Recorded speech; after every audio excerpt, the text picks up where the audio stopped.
আমি জানি না আপনারা কি কেউ হচ্ছে ফার্মের মুরগিতে আলু খান কিনা। আমি কিন্তু মাঝে মাঝে আলুটাও ব্যবহার করি মুরগির সাথে।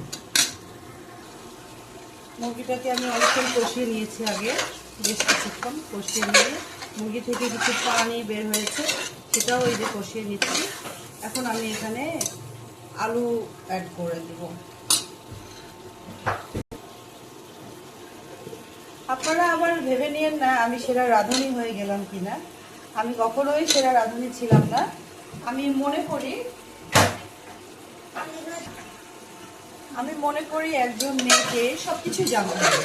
তাকে রাঁধুনিও হতে হবে, তাকে ডক্টরও হতে হবে তার সন্তানের জন্য, পরিবারের জন্য, তাকে চাকুরিজীবী হতে হবে।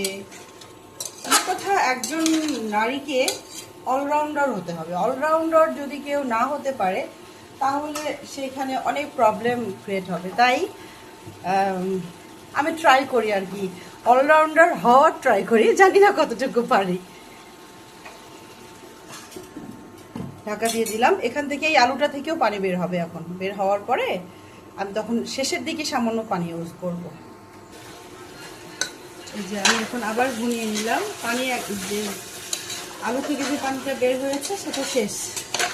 এখন আমি এটা আবার আরেকটু ভুনিয়ে নিয়ে এখন এখানে আমি সেদ্ধ, তারপর ঝোল, একবারে সেদ্ধ ঝোলের পানি দেবো। ঝোলটা সামান্য রাখবো, অনেক বেশি রাখবো না।